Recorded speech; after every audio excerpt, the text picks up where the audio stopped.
இவ்வளோ வருஷம் இவ்வளோ கன்சிஸ்டண்டா இருந்து ஒரு டிராஃபி கூட அடிக்கலையே அப்படின்ற ஒரு சோகம் வந்து இருந்துச்சு. அண்ட் எஸ், இன்னைக்கு வந்து ஃபைனலாக அந்த ஜிங்ஸை வந்து உடச்சிட்டாங்க. Temba Bavuma, hats off to you. அவங்க 7ல் 7 மேட்ச் வின்னு. ஐ மீன் 8ல் ஒரு 7 வின்னு நினைக்கிறேன். ஒன்று கூட தோத்தது இல்லை. ஒரு மேட்ச் ட்ரா ஆச்சு. ஆஸ் எ கேப்டன் எவ்வளோ பேர் கிரிட்டிசைஸ் பண்ணியிருந்தாங்க, எவ்வளோ பேர் ட்ரோல் பண்ணியிருந்தாங்க, எவ்வளோ பேர் அப்யூஸ் பண்ணியிருந்தாங்க. ஆனால் Temba Bavuma has shut all the haters down. So yes, South Africa finally breaks the jinx. அது இதோட ஒரு பெரிய வின் என்ன வேணும்? அதுவும் ஆஸ்திரேலியா மாதிரி ஒரு சாம்பியன் சைடை அடிச்சு நாங்கள் இருக்கோம், நாங்கள் அண்டர் டாக்ஸாக உள்ள வந்து நாங்கள் சாம்பியன்ஷிப் அடிப்போம் அப்படின்ற மாதிரி அடிச்சாங்க.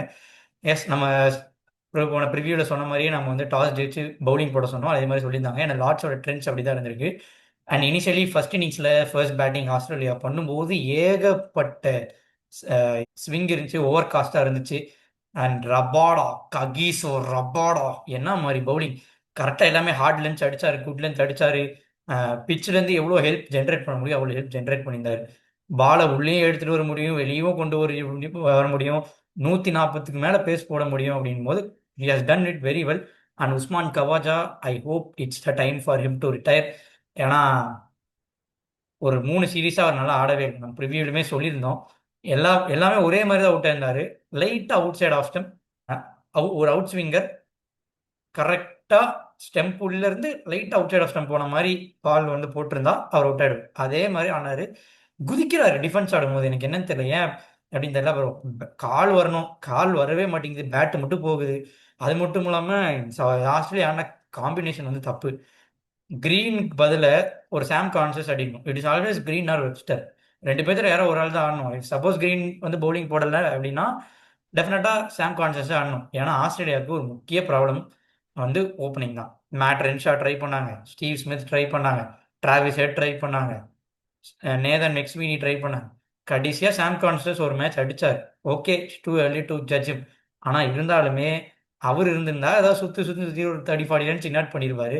லபுஷேன் ஓப்பனிங் இறக்கி விட்டாங்க. Labuschagne is well suited number 3. Green வந்து நியூ பால், நியூ இந்த Dukes ball, red ball, new ball ஆடுவாரா அப்படிங்கிறது வந்து கொஞ்சம் சந்தேகம் தான். அவளுக்கு கீழே அவர் வந்து is better off at number 5 at number 6. அங்கே வந்து தப்பு பண்ணிட்டாங்க. அண்ட் நீங்கள் 2 இன்னிங்ஸுமே டாப் 3 எடுத்து பாருங்க, கம்ப்ளீட்டாக 3 பேருமே ஃபெயிலியர். அதுவும் லபிஷனுக்கு ஸ்டார்ட் கிடைக்குது, அந்த ஸ்டார்ட்டை வந்து சரியாக கன்வெர்ட் பண்ண மாட்டாரு. எல்லா பாலுமே விட்டுக்கினே இருக்காரு. அவுட் சைட் ஆஃப் போனால் விட்டுருவேன். ஸ்டெம்ப் பால் வந்து டிஃபெண்ட் பண்ணுவேன். அந்த ரன் ஸ்கோரிங் இன்டென்ட் வந்து தேவை. ஒரு ஓகே, இனிஷியலி ஃபர்ஸ்ட் ஒரு 1 or 2 ஹவர்ஸ் பயங்கரமாக ஸ்விங் ஆச்சு, ஒன்றுமே பண்ண முடியாது, அதெல்லாம் ஓகே. பட் யா, இவர் வந்து ரொம்ப டென்டேட்டிவாக ரொம்ப டிஃபென்சிவாக போயிட்டாரு. டெஃபினட்டாக அந்த ஒரு ஆட் பவுண்டரிஸோ இல்லை ஸ்ட்ரைக் ரொட்டேஷனோ வந்து பண்ணியிருந்திருக்கலாம். அதான் அந்த டாப் 3 தப்பு பண்ணிட்டாங்க. லஞ்சில் 67 ஃபார் 4 இருந்தாங்க. அங்கே டிராவிஸ் ஹெட்டுமே வந்து அவரு தான் கொஞ்சம் ஸ்கோரிங் ஆப்பர்ச்சுனிட்டி ட்ரை பண்ணியிருந்தார். ஆக்சுவலி 15 பால்ல 11 ரன், ஓகே அவுட் ஆயிட்டாரு. அவரு தான் கொஞ்சம் ஸ்கோர் பண்ண ட்ரை பண்ணாரு. அவர் கரெக்ட் டைமில் விக்கெட் எடுத்தாங்க. ரபாடா, மார்க்கோ யான்சன் 2 பேருமே 2 பக்கமும் விட்டு ஸ்விங் பண்ணாங்க. அது மட்டும் இல்லாமல் ரன்னே வரல. ஃபர்ஸ்ட் ஒரு 10-15 ஓவர்ஸ்ல ரன்னே வரல, சுத்தமாக வரல. அங்கே ஸ்டீவ் ஸ்மித் வந்து அவர் கொஞ்சம் பாசிட்டிவாக ஆடினார். ஸ்டீவ் ஸ்மித் வந்து நவுந்து போய் ஃப்ளிக் ஆடினாரு, கட் ஆடினாரு, ஸ்ட்ரைட் டிரைவ் ஆடினாரு, எல்லாமே ப்ராப்பராக ஆடினாரு, ரொட்டேட்டும் பண்ணார் ஃபர்ஸ்ட் இன்னிங்ஸில். அதுவும் வெப்ஸ்டரும் ஸ்மித்தோட பார்ட்னர்ஷிப்பும் பிரில்லியண்டாக இருந்துச்சு. வெப்ஸ்டர் பாருங்க, சைலண்டாக 50 ஆவரேஜ் வச்சிருக்காரு ஆஸ்திரேலியாவுக்கு டெஸ்ட் கிரிக்கெட்ல. பிரில்லியண்டாக ஆடி இருக்காரு. அவர் ஒரு பக்கம் வந்து ஹோல்ட் பண்ணி ஆடி இருந்தாரு, ஸ்மித்துமே நல்லா ஆடினாரு. ஆனால் ஏடன் மார்க்கரன் கிட்ட தேவையில்லாத ஒரு எட்ஜ். அண்ட் சவுத் ஆப்பிரிக்காவோட கேச்சிங் பற்றி சொல்லி ஆகணும், பிரில்லியண்டாக இருந்திருக்குங்க. One of the best fielding side அப்படின்னு ப்ரூவ் பண்ணியிருக்காங்க. அண்ட் யா, 210 போட்டலாம் பண்ணிட்டாங்க. அலெக்ஸ் கேரி அங்கே தேவையில்லாத ஒரு ரிவர்ஸ் ஸ்வீப்பு ஃபர்ஸ்ட் இன்னிங்ஸில். ஸோ 210 போட்டலாம் பண்ணிட்டாங்க. அண்ட் இவங்க அதே தான். சவுத் ஆப்பிரிக்கா ஃபர்ஸ்ட் இன்னிங்ஸில் பேட் பண்ணும்போதும் ஓவர் காஸ்டாக தான் இருந்திருக்கு. ஸ்டார்க்கு, ஜாஸ் ஹேசல்வுட் ரெண்டு பக்கமும் ஸ்விங் பண்ணியிருந்தாங்க. ஸ்டார்க் இனிஷியலி மார்க்கர் விக்கெட் எடுத்தார். ஸோ 43 ஃபார் 4 இருந்தாங்க. அவங்க ஒரு பக்கம் ஸ்ட்ரகிள் பண்ணியிருந்தாங்க. Next day sun came out. அங்கே தான் டெம்பா பவுமா அவரோட மாஸ்டர் கிளாஸை காமிச்சார். கிரைசிஸ் மேன் அப்படின்னு ப்ரூவ் பண்ணியிருக்காரு. அது மட்டும் இல்லாமல் இவர் ட்ரோல் பண்ணாங்க, அப்யூஸ் பண்ணாங்க. இவரெல்லாம் ஏன் ஆடுறாரு அப்படின்ற மாதிரி நிறைய கிரிட்டிசிசம்ஸ் வந்துச்சு. அது மட்டும் இல்லாமல் பிளாக் கோட்டான்னு வேற சொன்னாங்க. he was always an easy target. மற்றவங்க பண்ண தப்புக்கு இவர் மேலே தான் பழி போட்டாரு. இவர் ஆல்வேஸ் பெர்ஃபார்ம் பண்ணியிருக்காரு. 40 ஆவரேஜ் வச்சிருக்காரு டெஸ்ட் கிரிக்கெட்டில். ஆனால் அப்போவும் is the one who got troll after all.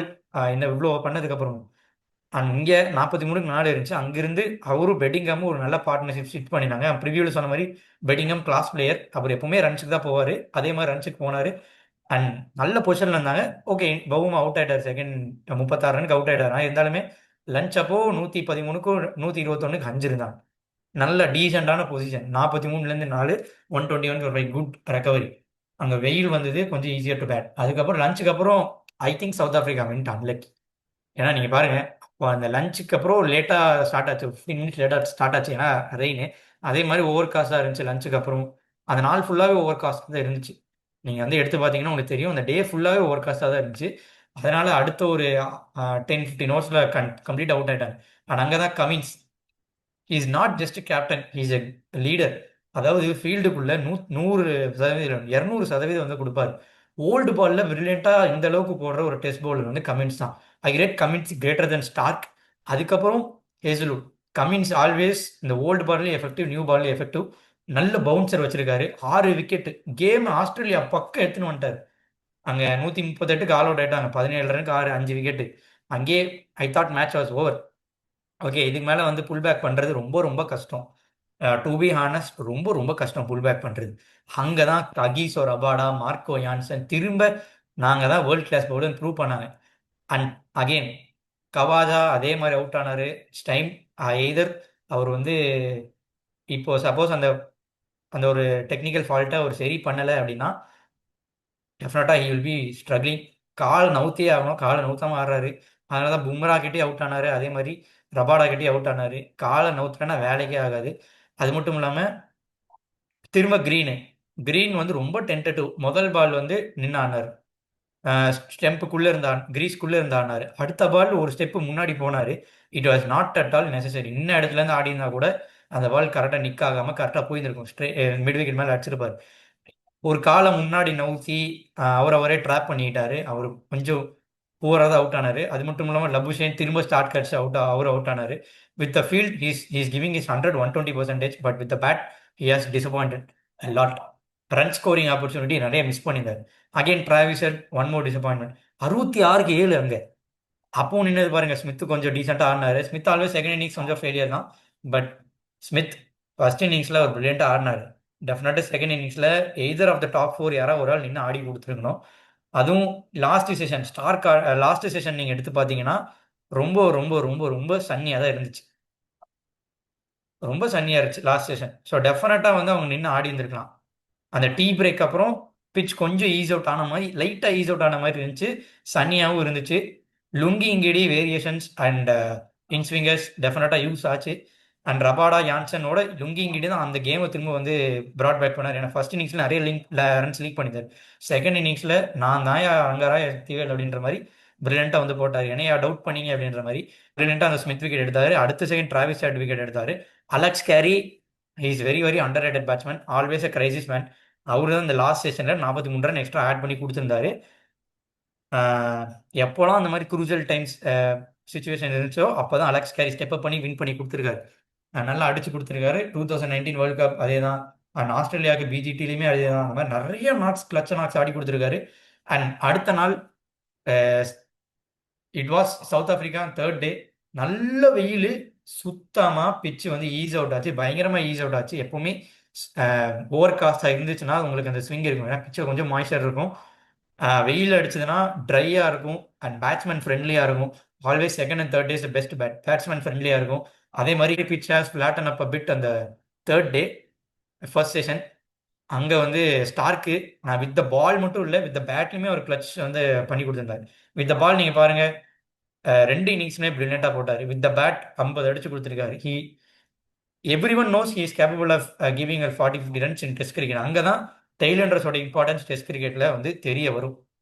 இவரோட 50 ரன் ஆட் பண்ணி கொடுத்துருந்தாரு. ஸோ ஓவரால் அந்த சேஸ் வந்து 280 இங்கேயோ போயிடுச்சு.